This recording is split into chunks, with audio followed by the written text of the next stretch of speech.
This is the fifth of what we call idea forums.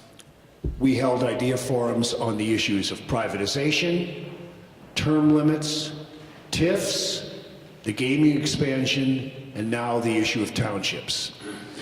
I want to make it very clear to the audience and the panelists that even though we have been aggressive in arguing that townships need to be assessed very carefully as governmental entities, we have never advocated the abolition of townships.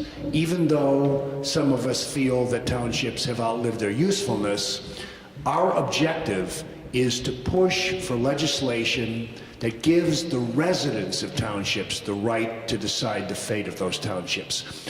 The democratic process, accountability, democracy demand that the voters and the citizens have the right to determine how they're governed. After I say thank you for joining us and introduce the moderator, I'll step back and let someone who is still in the news business and can claim a greater objectivity than maybe I can to moderate this panel. And I think it's important also that because we've looked closely at townships, that some of our findings be made public, and as a result, someone from the BGA, our Policy and Government Relations Coordinator, Emily Miller, is sitting on the panel representing the findings of the BGA, but again, not any conclusion about whether townships are good, bad, or indifferent. That ultimately is up to you to decide. We present you with information through investigations and analysis, but at the end of the day, you have to decide whether a policy or a program or a form of government is necessary or unnecessary. That's not for us to decide. I'd like Bob to start.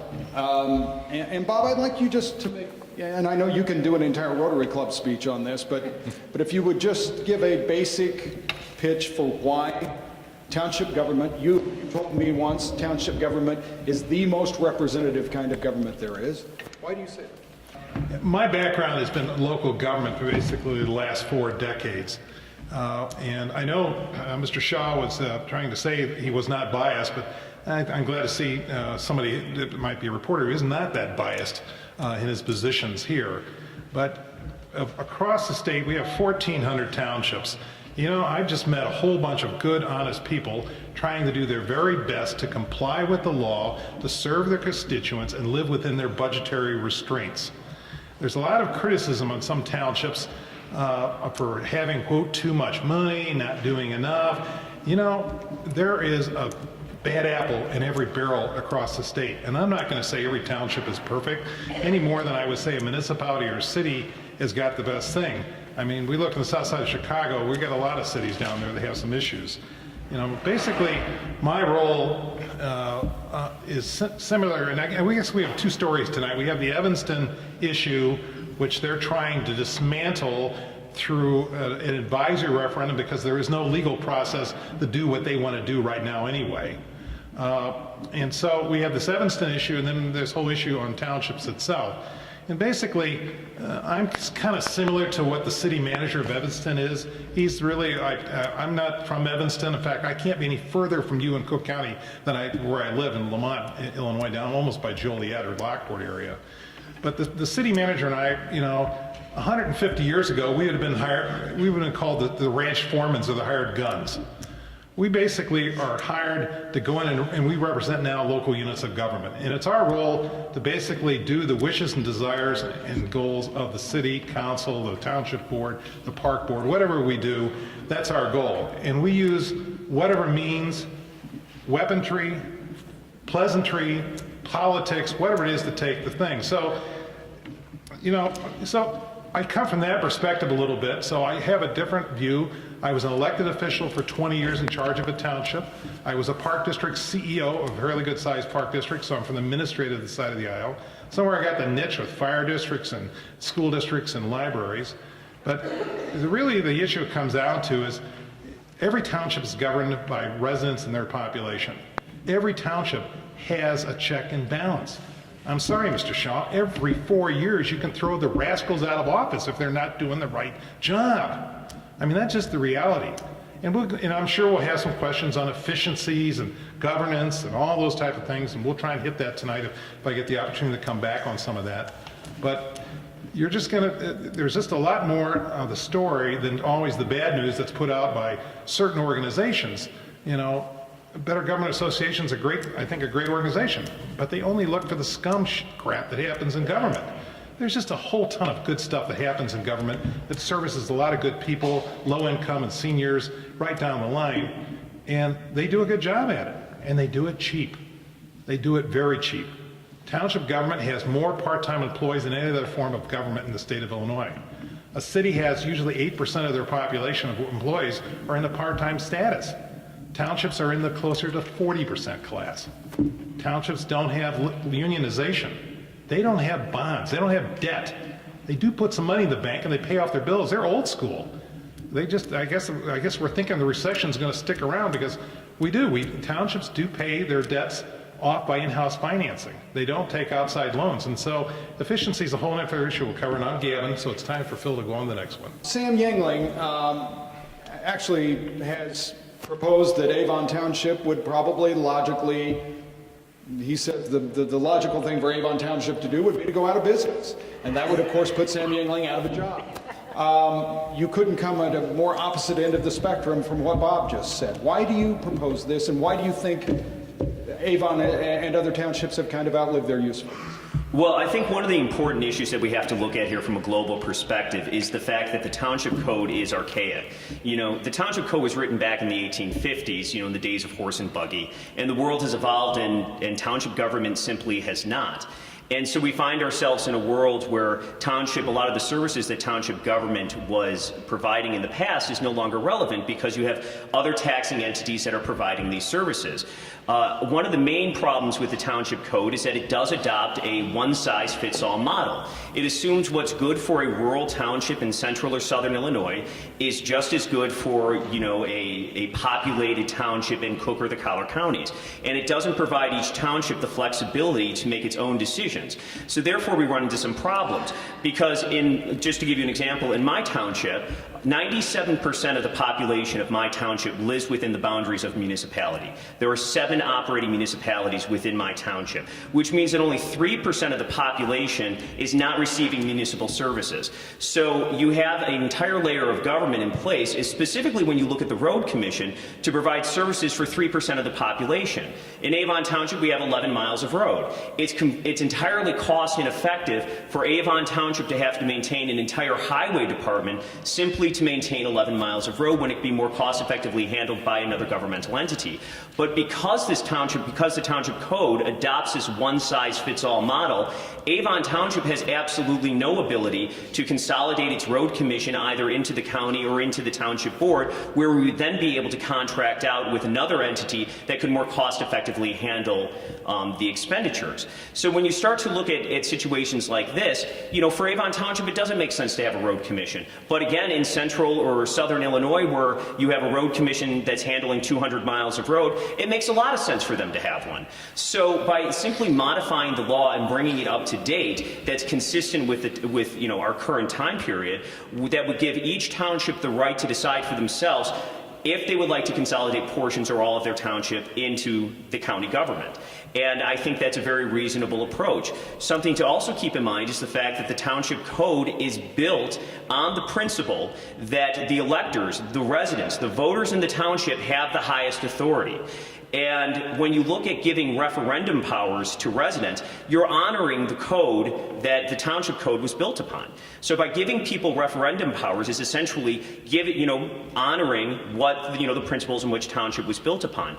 Now, something that Bob said, which I just I have a disagreement about, is he says that townships do have checks and balances, and that simply is not true. And I think all you need to do is to look at the power structure of a township to realize how, quite frankly, dysfunctional it can be. You have a board of trustees who statutorily is a very weak entity. They have 3 primary principles. They set the tax levy, they set the annual appropriations, and then they make sure that the executives in the township, which are the supervisor, the clerk, the highway commissioner, and the assessor, are spending within the boundaries of the budget that they set. The board of trustees have no operational control of the executives, and really the only way to resolve internal disputes is through litigation.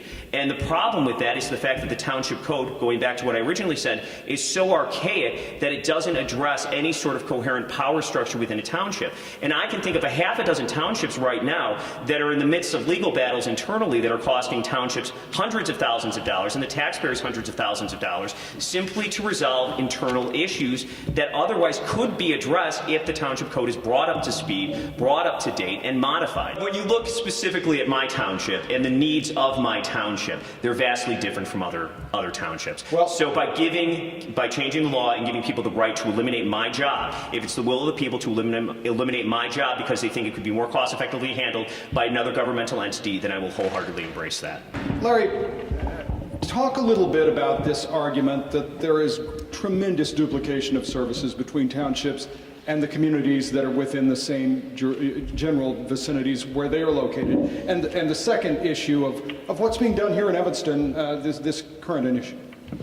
Well, thank you, and thanks to the BGA for inviting me. I want to say that I'm here tonight as an Evanstonian and someone who's going to vote on the referendum.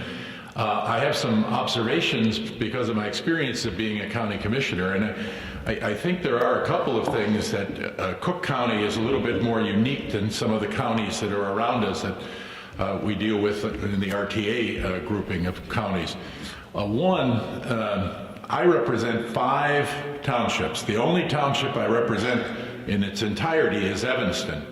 The other 4 that I represent, Main Township, Niles, New Trier, and Northfield Township, are all much larger townships in terms of population, have multiple municipalities within them, have in New Trier one little pocket of unincorporated area, which is probably the wealthiest property in Cook County on Woodfield Road. And Northfield, there are a number of other smaller pockets of unincorporated areas. Main Township, I represent only 2 precincts, but there's a lot of unincorporated areas there. So there are a lot of issues that I think we need to talk about, and President Preckwinkle wants to get involved in those issues, and there's 100,000 people in this county who live in unincorporated areas, and I think in the future we're going to have to deal with them, and the townships will play a role in that. But from my perspective, a coterminous township like Evanston is very different than the other 4 townships that I represent that have multiple communities. And our coterminous township is very different from some of the other coterminous townships. I know the supervisor is here today from Oak Park Township, David Bollinger, and the way their township operates within the village and within the governments there, it's a much bigger township government than we have in Evanston. It does many, many more services than we do in Evanston. It elects many more township officials. We don't have elections for township trustees. Our city council are the township trustees. We elect an assessor, and Bonnie Wilson's here, who does a good job from the assessor's office, and we elect a township supervisor. We have a general assistance program that really, compared to the size of our township, only handles about 120 to 130 people a year. And so I think that what was originally said, our role here in Evanston is to determine if, for us, this form of government has ended, and that we need to try to preserve as many dollars as we can and get those dollars into services. So I think that Cook County is different than Avon and some of these other townships outside Cook. But for Evanston, the real issue is that most of the services that Oak Park Township provides are provided by the city already. And the 2 functions that aren't, general assistance and the assessor's office, can be probably more economically handled by the city. And for that reason, I'm voting in favor of the referendum to combine the 2. Emily, from the Better Government Association, the BGA studied a lot of the data from many of these townships. Are you all coming at this more from the fact that you believe some of these elements of townships are archaic and outdated, or you really are more pushing for the fact that it ought to be in the hands of the voters to decide the future of the way they work, or both? Well, when our 2 branches of the BGA operate independently of each other. So the investigators did their investigation, and I have been doing policy work around townships, meaning I did a lot of analyzing of the actual township code and the property tax code I've read this lovely book that was written by Bob and his friends at Ansel Glink. And so I've tried to really delve into the township world and township policy across the state, not just in Cook County, not in Evanston, but across the state. And the part that really sticks out to me is that people do not have the ability to choose what the future of their government is going to look like. It is the archaic nature of the township code. Results like the results that our investigators got don't mean anything if people can't actually use those results to make the government that they have better. So the way that I'd like to just kind of explain what the law is and what people can do, because I don't know that people really understand that. But the Constitution does allow people to dissolve a township by referendum. But it doesn't go into any detail beyond that. So it's left up to state law to actually lay out that process. State law goes into a very convoluted process, the end result of which is that no single township can ever dissolve on its own. Only every township in a county can dissolve. So if every township in a county, through a referendum and a ballot process, decides to dissolve, that's how a township goes away. There are counties where townships don't match up. It was the issue that I think Sam spoke to very well. Not every township is the same. So a township in the north end of a county is not going to have the same needs as a township in the southern part of that same county. Necessarily. And so one may want to go away and another one may not. One may be getting great services from a highway department that has 40 miles of road that it maintains with plows that are specially designed to fit on its roads. And in a case like that, yes, that township government is serving its people and it is providing services that those people need that would not be provided by the county. But in counties where, in townships where there are programs that are limited to very few number of people that could be successfully taken up by the municipality or by the county at a lower cost because of a lower overhead, I think that that is a logical step to take, especially when we're talking about money being as tight as it is right now.